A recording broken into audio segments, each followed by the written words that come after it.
you are warmly welcome to Corruption Watch podcast. My name is Ella. I'm a student journalist and I'm also an investigator. I'm happy to be moderating this episode. Today on the pod, I have two fierce journalists. Welcome, Fred and Francisca, and I hope that you'll be sharing your experiences with us. Yeah. Thank you. Thank you. I also have with me Abba. She's also a student journalist. Hello. Okay.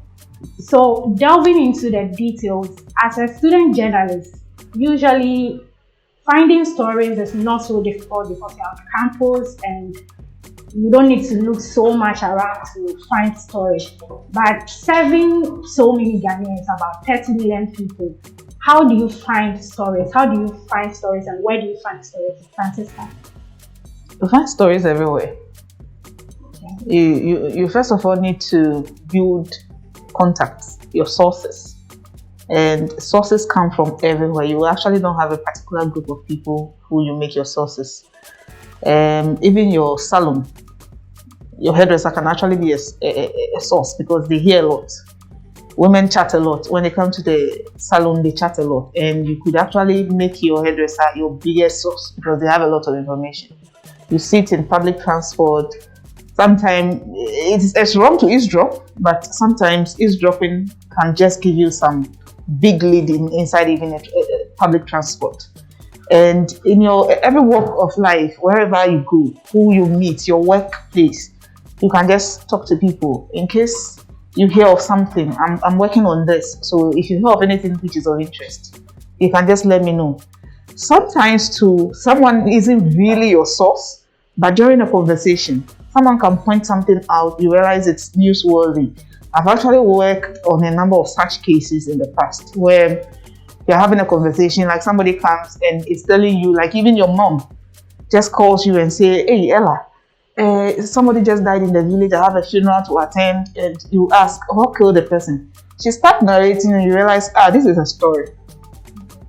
You know, she is telling you as a funeral, but then you as a journalist, in the narration you realize, hey, here's a lead. You pick it from there. So just wherever you are, it's like you should have the ear for news, you should have the eyes for news. If you are a journalist, you're working with somebody who isn't a journalist.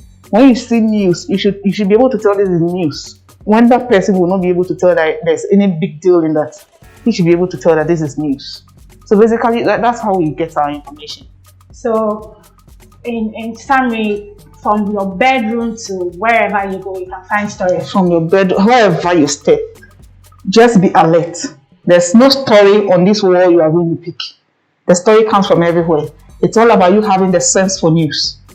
In journalism, you when you're in a newsroom, you realize that there are particular editors who will tell you that, okay, I have 10 reporters. These two have good sense for news. But these two, they are good writers. You have good sense for news, but you don't know how to write. This person is very good in writing, but she has no good sense for news. So you should have the sense for news. When you see news, you should be able to tell that this is news. But the story is not lying anywhere. You have to be alert. Okay. Now, Fred, the fact that stories are everywhere doesn't mean that you should pursue everything you see. How do you know this is a story worth pursuing? Well, there's something we call news value. Okay. And everything you come across as a journalist, if you want to do it, you should think about the news value. That is one. You see, when it comes to investigative journalism, all the principles of basic general journalism apply. All the principles. The principles about sourcing news. The principles about finding your sources, doing your observations, and also analyzing an idea to know whether there's a news value to it. All of them apply. And it's only when you have done what others will call the prima facie case analysis that you can establish that if I follow this, there's certainly a news value. People would want to hear about this, people would want to know about this. And this also addresses a certain public interest issue. That is very, very important because the news you're putting out there is not about the interest that you personally have in it. You should ask yourself whether the next person is close to you. would also be interested in whether it addresses an issue that generally is a problem. Okay. Because without identifying that, your news will not sell. It will not go in. When I say sell, I don't mean making the money for it, but nobody will want to hear about your story or read about it. Okay. So as long as there is a human interest aspect of it, you need to pursue. And a general public interest. Okay. There must be an overriding general public interest in what you are putting out there. Okay. Yes. Okay. All right. Very interesting perspectives. Okay. So I'll give you an example. You find that, say, one woman comes to tell you that she went to the market and they fleeced her in selling, say, tomatoes to her. She's just giving you a tip. You need to try and find out more and see whether this is a general problem or this is just one person who went and on a bad day got cheated. Is this something that happens regularly at that particular market to people who go there? Is it possible that this is being replicated in other markets? And what could be the underlying factors? As soon as you're able to establish that this is not an isolated case, or even if it's an isolated case, it does not have impact on other people and it may never repeat, but was just something that happened on the spur of the moment. But if you establish that this is something that is likely to repeat itself at the same place or at another place, there's definitely an issue to pursue there for you as a journalist. Okay, so Francisca, I'd like to know how you fund your investigations and how has it changed from the early stages of your career to where you are now? Okay, so from the early stages of my career, funding had been on a newsroom budget. So if you think of a lead and you do your initial findings and you realize it's worth following, you prepare a budget, hand over to your editor. Editor goes through it. Once he endorses it, it goes through the account office. You are given the funding. Sometimes you are given the money before you go to the field. Sometimes you pre-finance it and come back with receipt to come and recover your money. That's how typically in the newspaper, I started from the newspaper. And so typically that's how we do it. So it's funded with the newsroom budget. But then as time goes on, you start having funding from different angles. We have platforms, international platforms, local platforms, who are always having funding to give to people. They give people funding in the various sectors of journalism. There are some who are focused on human rights, there are some focused on anti-corruption, there are some focused on females. There's actually an award, a grant institution who only give funding to female journalists. And so there are such funding. So if you don't know about it, sometimes you just Google funding for journalism and the list comes and you can just write to them, apply. And then, for instance, right now that we are in Corruption Watch, it's a project. And then we have donors. And so the donors are actually funding everything we do. Has there been a point where you have to fund a story because you think that it's a good story, but your editor didn't believe in the story, so you have to fund it yourself? Oh yeah. I was working with a local radio station.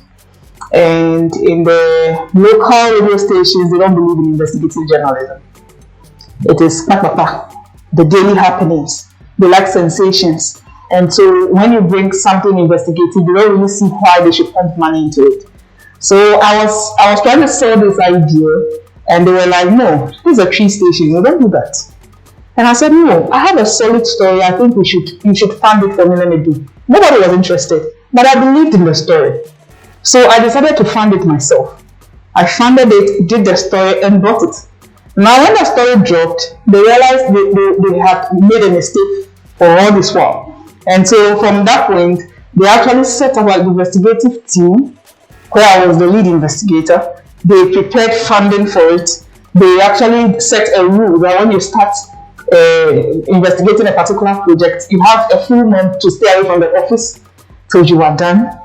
So if you believe in a story and your editor isn't ready, if you think that no, this is a solid story, you can go ahead and do it. I have done it and it worked. Things changed very well for me. Gadgets were bought for me as a result of that and all that. So, Fred, what goes into preliminary arrangements for investigation? Well, what are the preparatory steps? Well, so obviously the first point is to get the idea, and I'll talk about the way we operate here at Corruption Watch. If you get the idea, we have to discuss. So we share it, we discuss, we do what we call prima facie case. We establish that there's merit in pursuing the story and that this is a viable story to pursue. And then we raise the budget. Budget is approved. We get the money released. And then all along, you are also, whilst you are waiting for money to be released, once we have agreed that this is worth doing, you may go into doing your desktop research, or even talking to sources, doing the kind of legwork that might not involve spending much. And then once money is released, you go into full-scale investigations. So it's just basically about analyzing the idea you have, developing it, and making sure that you have set out the methodology you want to use.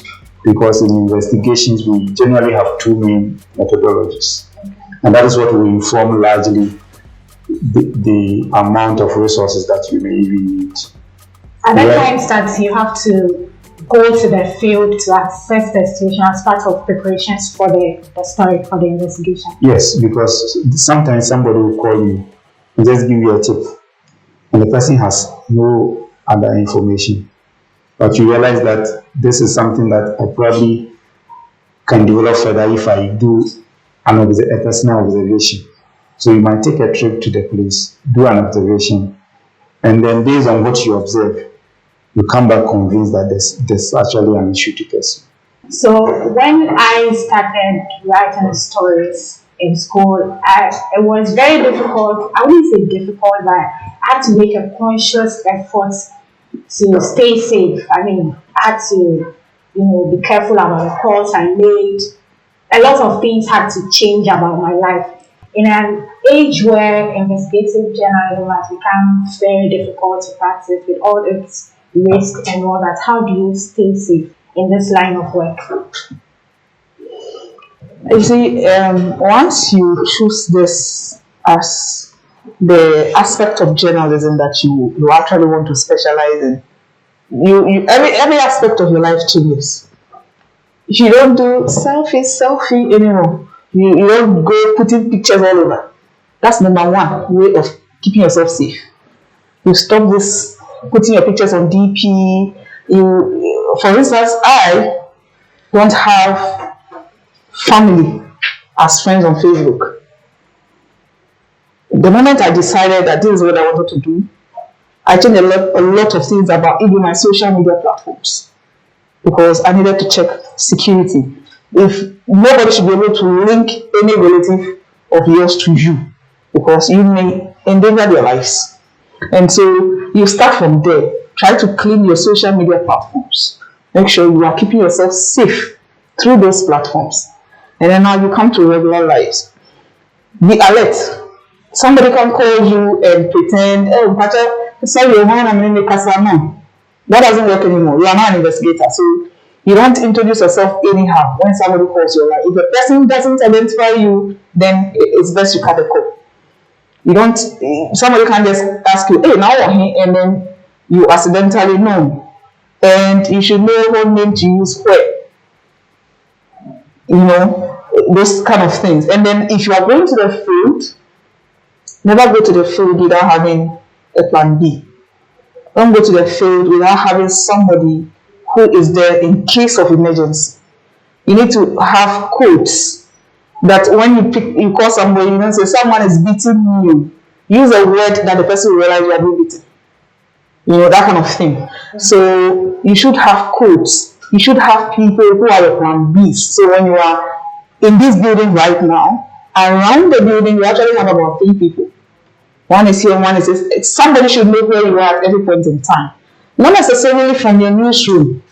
Because if you don't trust anybody with your security in your newsroom, you're under no obligation to pick someone from your newsroom as your plan B.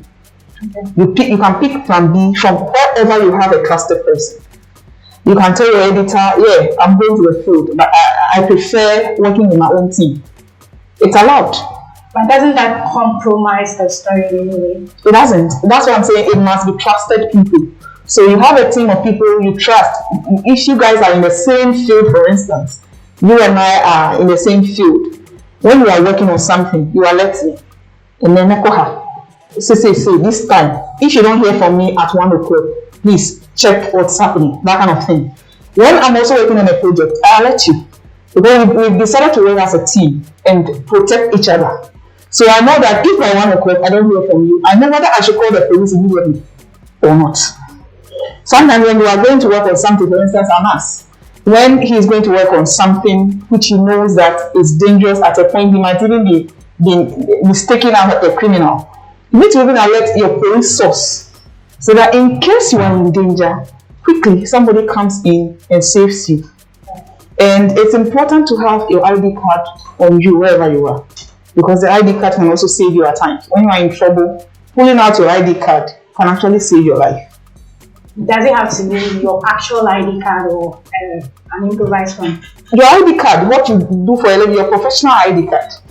I don't know if you ever followed the story where Anas was doing an investigation outside Ghana, and they were investigating ritual killings. Yes. And so they got to a point where they were mistaken as ritualists. So the villagers decided to lynch them. So in the process, he realized, no, at this point, if I don't do something drastically, I might die. So immediately he pulled out his ID card and screamed, please, this is who I am. This is my ID card to prove it. And that was what saved his life. And then there's one key thing you must do when you are going to investigate in a community you are not familiar with. When you enter there first, look for the people who can save you in case you are in trouble. Like the chief, is there a police station around? How close is the police station? Is there an assemblyman I can trust? Those kind of things. Because with that particular story I'm telling you about, when he got to that point, because he had earlier found the chief and had an interaction, the chief was able to come to his rescue. Okay, so you need to do all those underground surveys even before you start your work. You were asking earlier that must you go to the location before the investigation starts and all that. Yeah, sometimes you do, just because of security reasons. You need to go and check.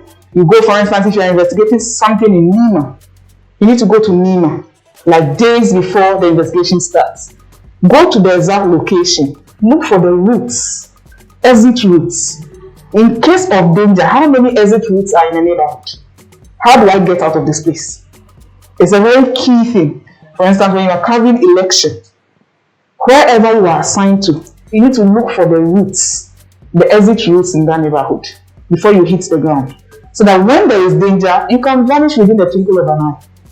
If you don't know the environment in which you are investigating, you can be in trouble. Okay.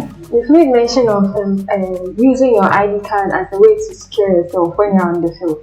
But in Ghana, there's been several instances where ID cards and accreditation cards were not enough to protect the people. They were beaten and threatened. As an investigator, your ID card isn't supposed to be seen, or you are supposed to be unidentified. So the ID card comes in when you are mistaken as a criminal. For instance, when you are investigating a group of maybe smugglers, you might have to act as a smuggler to mingle with them to get the information you need. And in the process, if the immigration officials capture you without your ID card, it will be difficult to prove that you are not a criminal. So in such situations, but like what you were saying, yeah, as for journalism, they will beat you at a point in time. It's a work hazard. Okay. You should know that at a point you might not be able to defend yourself. As for the slaps, you receive some. A number of us have been beaten on the field. It's part of it. It's work hazard. Okay. Does that mean that maybe you have to carry 2 ID cards? One, if I'm Ella, one is Veronica, and then one is the original ID card that I'm holding, so that in case maybe you go to a bank and investigating a bank, you go there with the fake ID card and Veronica and all that. Do you sometimes have to do things like that? You see, it depends on who you are investigating. If you are investigating the establishment, and by establishment I mean state officials who are clothed with the power to do something and they are abusing it, you might be careful what you do and what you carry along. Mm-hmm.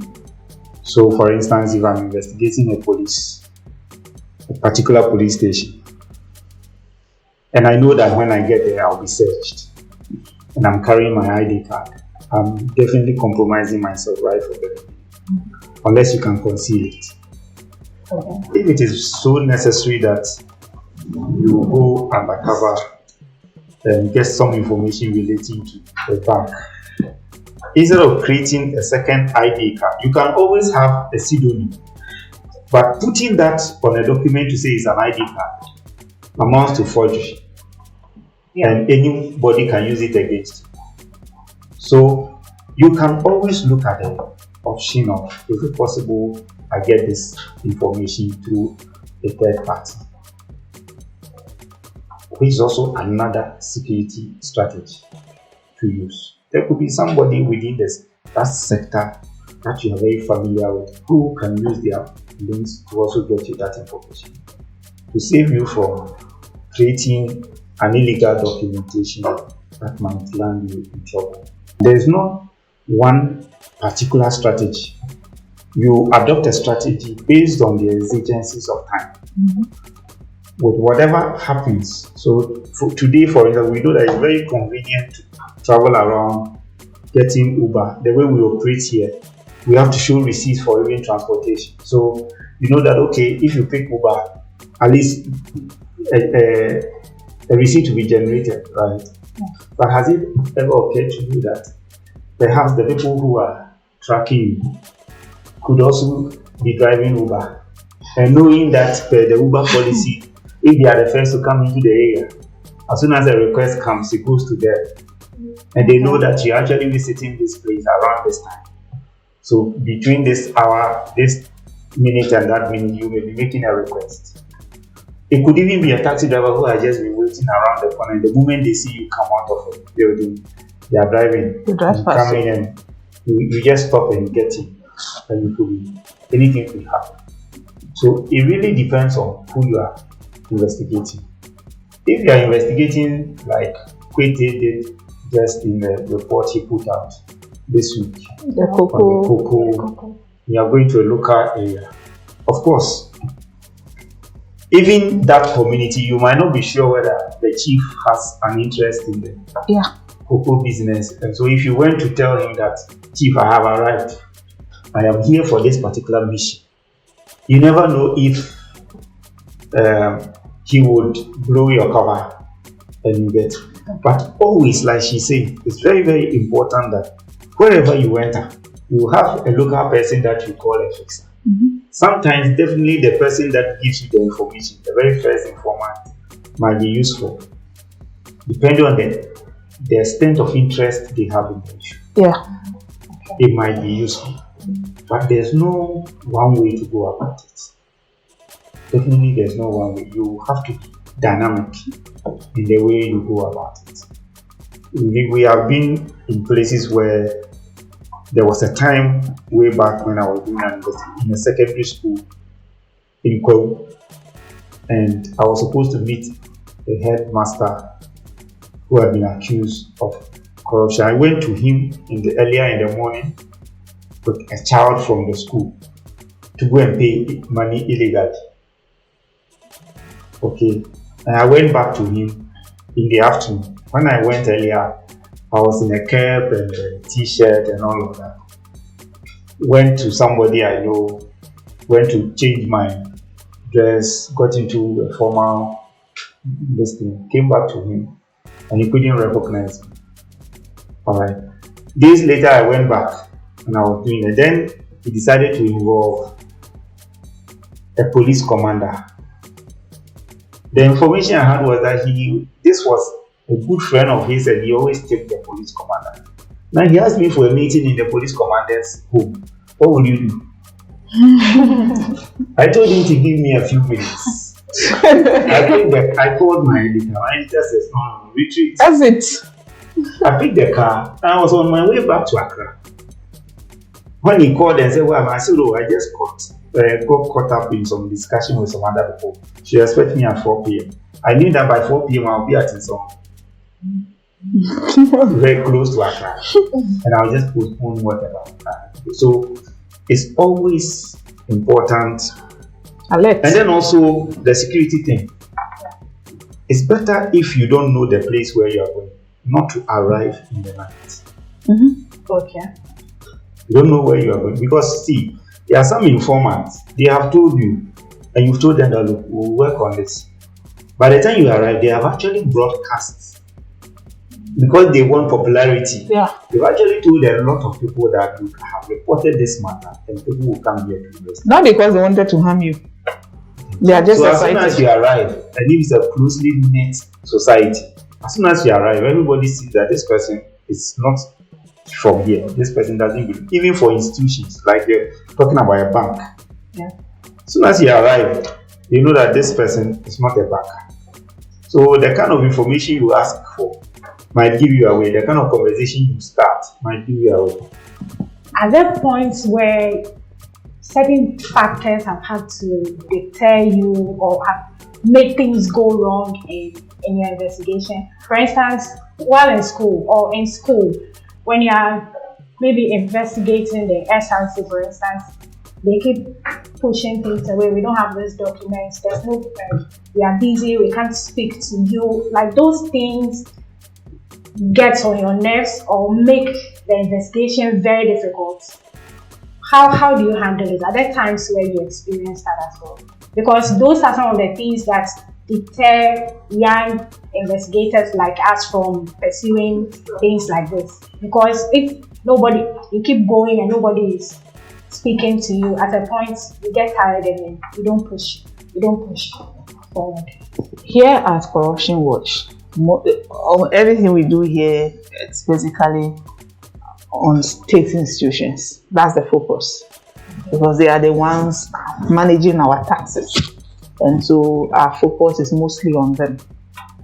And this thing you're talking about is common. It's something we experience on daily basis. Each production of the Corruption Watch show, you experience these things. Sometimes you are tossed up and down to the extent that we decide to go ahead with our story. You see, when you've done a solid investigation, you are sure of your facts. When you go to get documents, you try to get interviews and they are frustrating you, you can forget about them and go ahead with your story. The fact is, professionally as a journalist, you are supposed to give people the fair hearing. You need to give them an opportunity to respond. And so if you make those efforts, you send them a letter, you send them text message, you follow up with visits, you follow up with calls. And if all those things are turned down, the interview is not granted. And you are sure you have solid facts. You can trust the information you've gotten from your sources. You can ignore them and go ahead with your publication. And you see, once I drop the story and it gets to the court of the public, sometimes everything you say afterwards doesn't wash. That is why we give you a fair hearing for you to respond before we go on air. So if I have evidence to prove that I gave you every opportunity to respond and you refused. That shouldn't deter me from publishing my story if I have my facts well. But indeed, those things are very frustrating. I remember once Fred was doing a story, Attorney General's office. He followed with letters. That story actually took months. Letters, follow-up calls, text messages. There were no responses. And there were excuses upon excuses upon excuses. Our facts were right. So at the end of the day, we came out with a story. The story was all over. Eventually, they responded. When the story was trending, Now they started responding. It wasn't even eventually, it's actually immediately. Because when the story broke on Joy FM, the Attorney General responded on my FM. They called her on my FM immediately after the story broke, and she gave them the response. Something that she wasn't giving to us. We had spent months. So the point to note is that it is never in the interest of the people you are investigating, the people that have been accused of doing wrong, to provide you information. It is never in their interest. So they will do everything possible To frustrate you. Knowing very much that many journalists will get tired and drop the story. But here is the trick. So at Corruption Watch, we also have a lawyer who reviews our material before it goes public. So once the lawyer has reviewed and cleared it and knows that we have crossed all the T's and dotted all the I's, and we give you a chance and you refuse to respond, we can't help it. We did a story last year from the court in Ada, about some allegations of corruption against the registrar who was there. He didn't give me a response. Initially, he said he would like the invitation to respond to be written. I sent him a written invitation. He didn't respond. He didn't answer subsequent phone calls. As we speak, he has been dismissed from the judicial service because I broke the story. And eventually, he was called to face a committee chaired by a high court judge who didn't defend himself. They came up with a recommendation that his rank should be reduced. But the Judicial Council took the view that his offense deserved of dismissal. They dismissed him. Perhaps if he spoke to me, but maybe he thought that in frustrating me, the story will never come out. But the story eventually came. So when you are sure of the facts, you just need to put it out there. We have the right to information law. Is it still difficult, even with the law, that you can't get information from state institutions or whoever you have investigated? I don't know if you've been monitoring some of the happenings in recent times. Not too long ago, some few weeks back, Media Foundation for West Africa wrote to the National Communication Authority for documentation to how many media houses have been closed down. Those details, Radio Gold and those other ones that have been closed down. When they wrote to them for those things under the right to information requirements, then NCA told Media Foundation for West Africa that they could access that information only after they had paid 2,000 cedis. Yeah, I think I remember that. You remember that story? Yes. Yeah. So those are the things. Even now that there's a law which allows for us to have information, still, it's not that simple to walk in there, request for information you are given. Recently, the Cocoa Board said they have done an audit of cocoa roads. Yeah. Where is the audit report? Let us have it. Let's see it. That is too bulky. Yeah. And they are giving all the excuses in the world. So the law is there, all right, but there are people in charge of the documents. So when you need it, they will still frustrate you, even though, the fact is that if I'm committing a crime and you as a journalist at a point get in contact with me and I say that what you are requesting for is going to put me in trouble, you don't expect me to be smiling and give you the document. My role as a criminal is to frustrate you for you to become tired and you forget about the story. So that is why it is our responsibility as the media to dig out for information, mostly. Not going to request for it because the criminal won't give you. You have to dig for it. To add to what she said, there's also a different aspect to it. Actually, some of them are using the law, the RTI law, to frustrate you when you even ask for an interview. And it happened to me recently when I did a story on the Zongo Development Fund. And I wrote requesting for an interview. They wrote back indicating that the period I had given them was not up to the 14 days or 15 days that is stipulated under the right to information law, I was asking for an interview, not documentation. But they quoted the law to me and said I had not given them a period that was up to 14 days as prescribed by the law. So we have to write back and say we have not come out of that here. Note something, and journalists should know this. For certain information, you must go necessarily under the RTI and quote the relevant portion when you are writing the letter to demand for the information. The other part is that many media houses won't be able to do that because they don't have the money to pay for the documentation. And the timing of the production. law allows the officers to charge you a fee for processing the information that you are asking for. So let's say it's a 200-page report, and they calculate the cost of photocopying that report for you, or the cost of printing it for you. You have to go and pay for it. Just as is done now at the Registrar General. If you go and did the background search of any company, you can go there and say, I want the registration details of, say, Corruption Watch. You'll be asked to pay a fee. When you pay that fee, they'll process the information for you. They'll give you a time to come for it. And because you may not be able to pay, you will be reluctant to go and look for that information.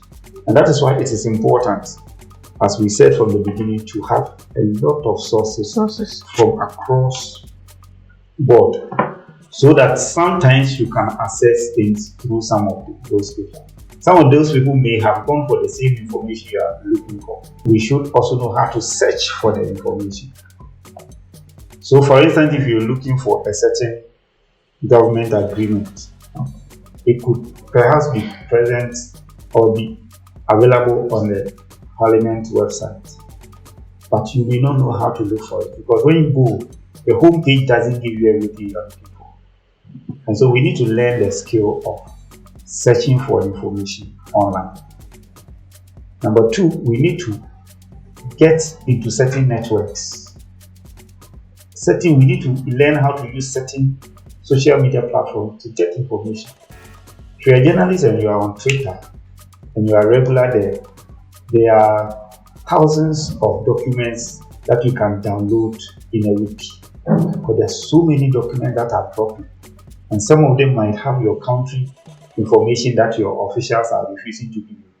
See, if you go on the London Stock Exchange, you will find information about companies in Ghana who are registered on that London Stock Exchange. And it's information that they are refusing to give you here in Ghana. If you go to them 10 times, they will not give you. But if you know how to search it in the London Stock Exchange database, you will get it. So it's all about knowing the alternatives to the official request for information. Because look, the RTI will not necessarily resolve the issue, because let's say you're doing a story that is so urgent that you need to say break in 3 days. The law says write to somebody, give them 14 days.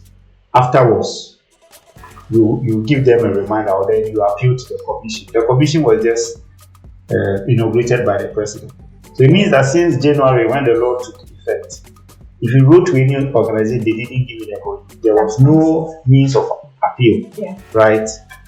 Now, how long is it going to take them to become effective so that you can appeal to them? That is also going, even when you send your appeal, how long will it take them to reply to you? You understand? So it's something that is, it has come, but it may present a few hindrances here and there. That's why it's important to have the alternatives. I did a lot of stories about SRC spendings. And so if you ask for proof of their spending or any information at all, it's difficult for them to give you such information. Sometimes you have to keep pushing. And because you don't have the luxury of time, sometimes you just give up on the story. But I know that this is a good story. I could have pursued it even more. But because everybody keeps giving you the back and forth treatment, sometimes I just leave it. Yeah. Okay. So in your SRC issue, for instance, within the SRC there are camps. Yeah. And so obviously, don't forget the SRC competed with others and won. So that president has people who are not really happy with his regime. And so normally when you are trying to seek information of that nature and the information is not forthcoming, who are his enemies? His enemies should be your friends. Because his enemies, people who want his downfall, are people who can easily get to that information because they also have access to the SRC group. And so as you were trying to get information officially through the team and they were not giving you shouldn't have given up. Because that gives them the go ahead to keep misbehaving and misusing funds. And so you could have just, okay, this SRC president, who will be interested in exposing his wrongdoing? That is his competitor who lost and his team. Okay. So if you think towards that direction, when they are frustrating you officially, you think towards the other direction of the enemies of your enemies being your friends. But the smart thing they have also done is that they appoint people who were their competitors to serve in their government. So it's like a close-knitted something. There's no way you can penetrate because he was your competitor, but he's now in government or he's now in power, and he has appointed you as maybe the Speaker of Parliament. So you are part of his government. So if you stick, you are still speaking against your government, quote unquote. So that becomes a little bit difficult. What about you? Have you also had such experiences? In my first year in school, it was very difficult to get information from the internet. And I assumed that maybe it's because I'm just a first year student. After postponing interviews for a very long time, then shadow is a long time that is not convenient for you. Then you have to prolong the story. And by the time you want to follow the story, you have lost its relevance. If you say convenient for you, what do you mean by that? So you go to them asking for interviews, you want to ask them things concerning a certain topic, but then they will tell you I'm not available. Okay. Or come next week. They will keep telling you back and forth. And then when they finally grant you the interview, it will be at the time where you are not available. So maybe she doesn't have classes, so she doesn't come to campus. Or on that particular day you have a test, so you can't skip class and go for that interview. They face a very inconvenient time for you. So the thing is this, you must not at all costs get your interview. Sometimes you just make the effort. If you don't get the interview granted, that's what I said earlier. If you don't get it granted, once your facts are on point, just state it during your publication that I tried many efforts to get the interview by writing, by phone call, by text messages, but they were not responded to. Then it clears you of anything. And also speaking to friends, enemies of the person you want to interview, how do you ensure that such a person is not exaggerating the story because he's an enemy to the SRC person? You don't need one source. You don't need just a source. When somebody gives you information, go back to the basic principles of journalism I talked about. When you get information, you check and cross-check. Check and cross-check means that, can I get somebody to corroborate this information? Can I get somebody to perhaps debunk this information? So the same means you use to try and get somebody to talk to you. You can also try and find if another person will tell you the same thing. We did a story not long ago in June, the MPP primaries. Okay, the story we did on they are paying money to delegates. What one delegate tells you is not enough to judge whether people are receiving money. You need to find out how many people. Multiple sources. And if they say, okay, I went to this meeting and got the money, you need to find the location and see whether this is true that meetings are going on here. So once you get an information, you have to check and cross-check. Unless sometimes maybe the information you got is documented in an original document, not something that somebody has created. Let's say a parliamentary report, your school, you have your SRC issues a report and you have seen something in there that is documented. Okay, so that's factual. And once they all check the minutes and did not raise an issue, an objection about it. That's information that the point that Ella you raised about they appointing their opponents is a strategy that we must also learn as journalists. That in journalism there is no permanent friend and no permanent enemy. So the person that was not your source today, because they found you to be an enemy because you're looking into something, they could become your friend tomorrow. I did a story about somebody went to interview the person, and by the time I finished, the person said, "Look, you don't know what other people are doing there. So I will give you information about other companies that are doing worse things there." He knows that at that particular moment, he will publish about it, but he's saying that he will also give you information about that. So he could be your enemy because he may not understand you at that particular moment.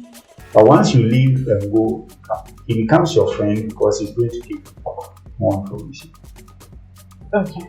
So, what are some of the major differences between the normal everyday reporting and then investigative reporting?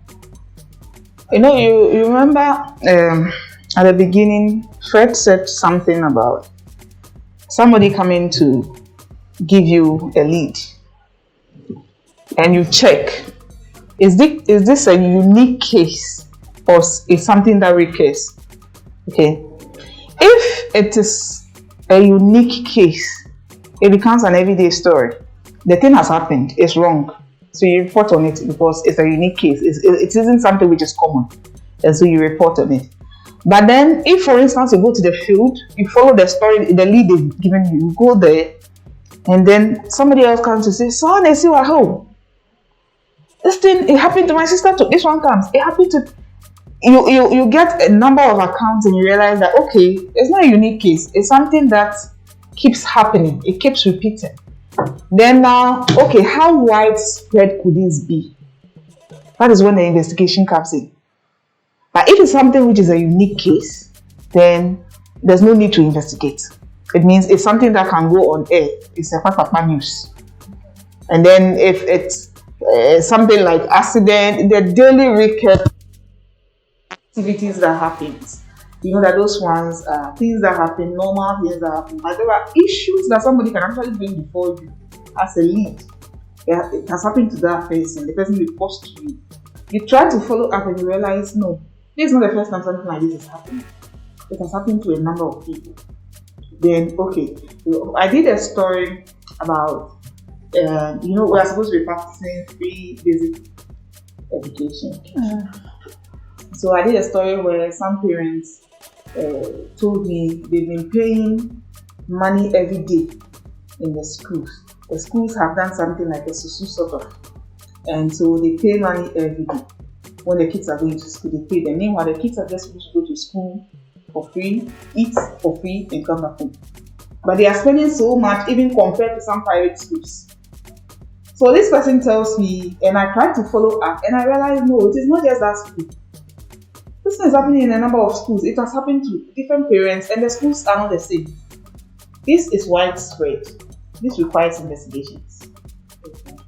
So that cannot become an issue. If you turn that such an issue a lead into an everyday story, a runaway story, that is what we say you are scratching the story, because you failed to dig deeper. So you scratch the story. So there are people have actually scratched stories on many occasions. Sometimes you can see a news segment and there's a story that is airing and you are an investigator and you are watching it. And you are like, who the hell did this story? How can you scratch such an important issue? So if it was an investigator that had that lead, the person would have realized that no, this isn't a running story, this is an investigative story. So once an investigative story comes before you and you are not able to differentiate it, then it means you are scratching the story. Okay. Is it possible to change a running story into an investigative story? Of course. Now, one thing that you should know is that an investigative story is usually not time bound.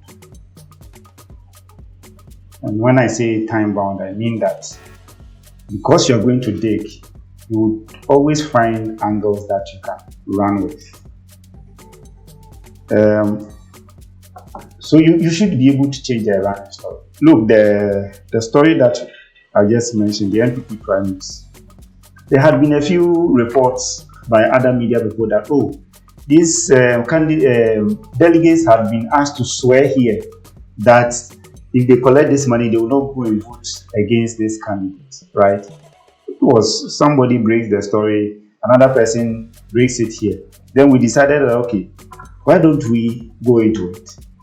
So we set out days before the election to do a pre-election monitoring, do it monitoring on the day itself, do a monitoring immediately after the day.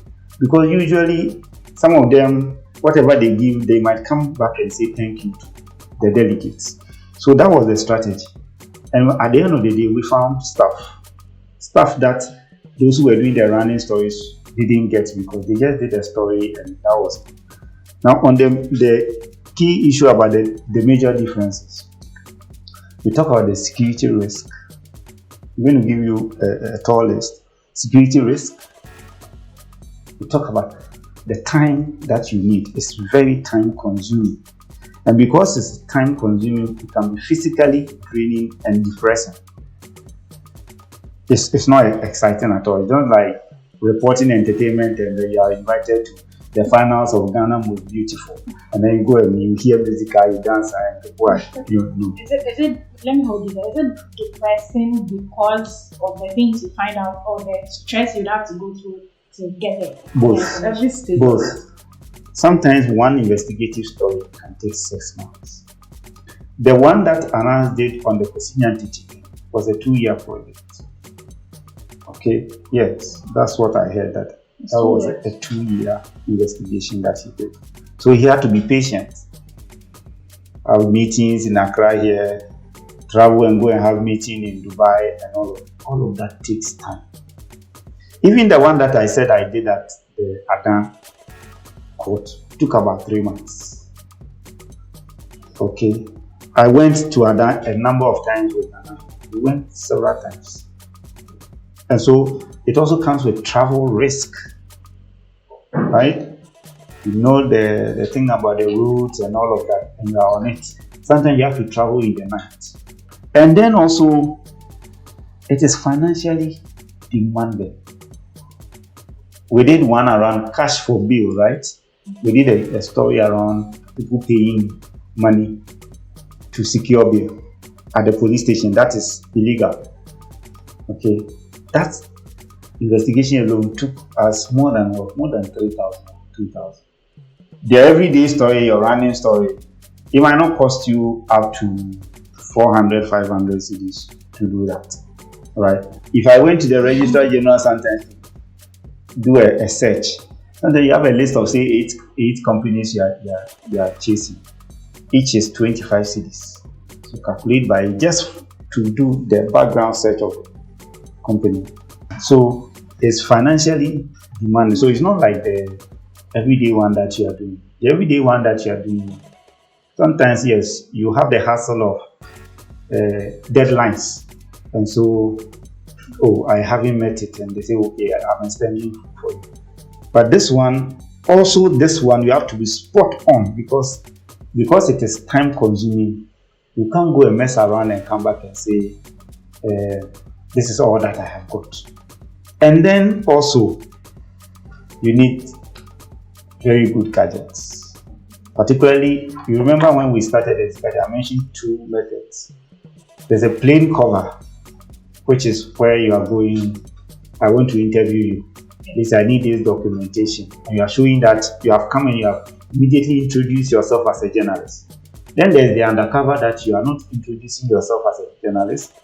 Sometimes you're actually participating in whatever is going on to be able to get your information. All of that requires a lot of resources, requires a lot of time. It may inconvenience you. When we were doing the NPP thing, you were out around 12 midnight to like 2 a.m.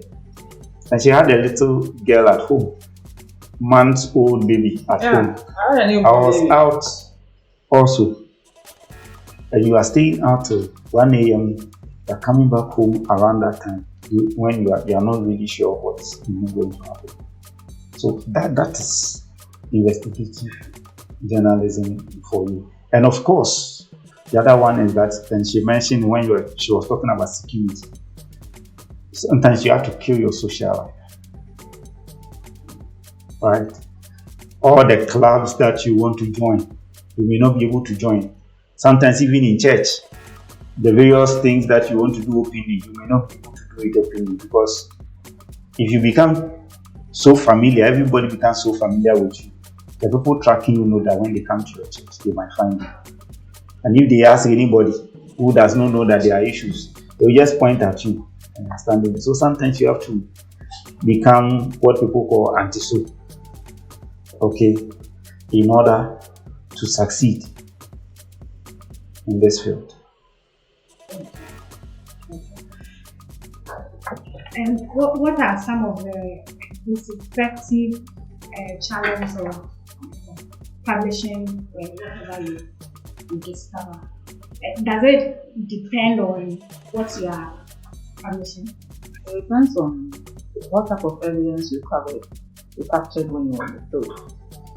If you captured audios, the best platform to sell that will be radio. They captured pictures, you have to go to the newspapers. They captured videos, you have to go to TV. Sometimes, if you are able to capture all, then you can publish it on all the platforms. That gets more impact. There's visuals, there's audio. So those that want to listen, you've made provision for the blind, the deaf, you've made provision for everybody. So if you really want an impact, when you step out there, you should be looking out for all the platforms. So as you are capturing, be capturing audio, be capturing still pictures, be capturing videos, everything. So that when you come, you are able to write a script for online publication, newspaper publication, radio publication, TV publication. The scripting will just change a bit for each platform. But if you're able to get evidence for all the mediums, it helps. I enjoy capturing evidence for all platforms. I hardly go out there and then just try to get for maybe radio alone. I've observed that when stories are published, sometimes you don't get the results immediately. So what do you go for a plan B, or you wait and then resurrect the story again? So basically, the journalist's work ends after publication. That's where your work is supposed to end. For journalism, when you go, you follow something, you publish it. That's where your work ends. The rest of it should be done by whatever institution it concerns. If police have to go and arrest, they have to arrest. If court has to come, those things have to. So the journalist's work ends after publication. But over the years, we've observed that because that is how it's supposed to be, people do so many things. Somebody spends time, money, risk life, expose serious crimes, and because that is where a journalist's work ends, that's it. Nothing happens, and we move on. We expose so many roads, and the people are free, they are moving about. That has pushed journalists, investigative journalists, to keep pushing a step further by taking up the responsibility of institutions who are looking on. Even when journalists have done their work, they look on, they don't take action. That is why now journalists are, you observe that now Anas publishes a story, he takes the person to court. Manasi publishes a story, he pushes till the person loses his job. Corruption Watch, we have made our own agenda that when we do a story, we will follow up, there will be persistence, we will follow it up until the results. So that is not how journalism is supposed to be. It should have been when you go out there, you find the information, you expose it, you leave it there and allow the institutions to take over. But because they have refused to take over, journalism has gone a step further to make sure that the people are found punished and all that.